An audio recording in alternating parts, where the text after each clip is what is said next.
మహానటుడు, ఆంధ్రప్రదేశ్కి మాజీ సీఎంగా ఉన్న ఒక మంచి నేతగా పేరు పొంది ప్రజల హృదయాల్లో ఒక స్థానం సంపాదించుకున్న శ్రీ నందమూరి తారక రామారావు గారి తనయుడు, ఇప్పటి సీఎం గారికి బావమరిది మరియు వియ్యంకులు, 3 సార్లు ఎమ్మెల్యేగా గెలిచి శాసనసభకు వచ్చిన వ్యక్తి, సినిమా నటుడు శ్రీ నందమూరి బాలకృష్ణ గారు మొన్న అసెంబ్లీలో ప్రవర్తించిన తీరు ఎంత జుగుప్సాకరంగా ఉందో రాష్ట్ర ప్రజలందరూ తిలకించారు. ఆయన ఒక మాజీ సీఎంని పట్టుకుని ఒక సైకో అన్నారు. ఒక మహానటుడు స్వయం శక్తితో ఎదిగి ఈరోజు సినిమా ఇండస్ట్రీలో నంబర్ 1గా గుర్తింపు పొందిన శ్రీ కొణిదెల చిరంజీవి గారిని అవహేళనగా మాట్లాడడం మనం చూసాం.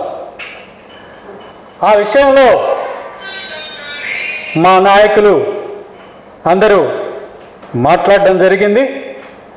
దాని విషయంగా ఈరోజు శ్రీ కోటంరెడ్డి శ్రీనివాసులు రెడ్డి గారు చాలా అనుచితంగా మాట్లాడడం చూసాం జరిగింది. ఒక సినిమాలో ఏ సహాయం లేకుండా, తన తండ్రి సినిమా యాక్టర్ కాదు, తనకు సహాయం చేసే వాళ్ళు ఎవరూ లేరు, అలాంటి పరిస్థితిలో స్వయంగా ఎదిగిన చిరంజీవి గారిని ఎంత హేళనగా మాట్లాడారో ఇది ప్రజలందరూ చూశారు. అందరూ ఇది సబబా, ఇలాంటి మాటలు మాట్లాడడం ఎంతవరకు సబబో అనేది ప్రజలందరూ అర్థం చేసుకుంటున్నారు. సినయ్య, నువ్వు చెప్తున్నావు, నీ భాష నీ స్థాయిని మించి ఉంది. నువ్వు ఏ స్థాయిలో మాట్లాడుతున్నావు?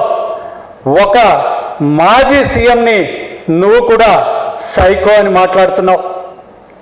నువ్వు ఎవరినైతే అలా మాట్లాడావో ఆ జగన్మోహన్ రెడ్డి గారే మీ బసవతారకం ట్రస్ట్కి అంతకుముందు ప్రభుత్వంలో కూడా ఉన్న పెండింగ్ బిల్స్ అన్నీ క్లియర్ చేసి ఆ బసవతారకం ట్రస్ట్ అనేది ప్రజలకు ఉపయోగపడేది కాబట్టి దానికి ఇబ్బంది జరగకుండా చూడాలనే ఉద్దేశంతో బిల్స్ అన్ని క్లియర్ చేసింది.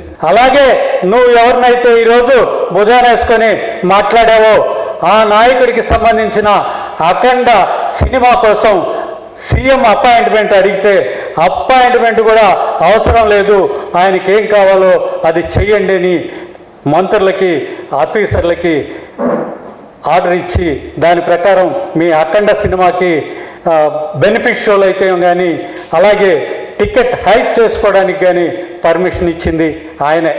ఆయన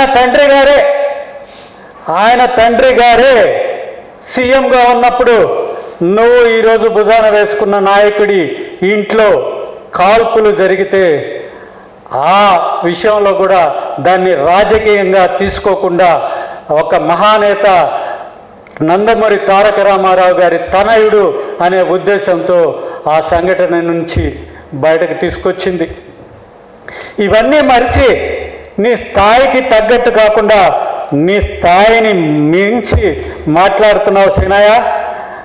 ఈరోజు నువ్వు కూడా ఒక మంచి స్థానంలో ఉన్నావు, ఒక మంచి పదవిలో ఉన్నావు. ఆ పదవిలో ఉన్నప్పుడు కనీస సంస్కారం లేకుండా మాట్లాడుతున్నావు. ప్రెస్ ముందు కూర్చొని ఎవరిని పడితే వాళ్ళని రే అరే ఒరే అనడం పెద్ద కష్టం కాదు. అది సంస్కారం ఉంటే ఆ భాష మాట్లాడరు.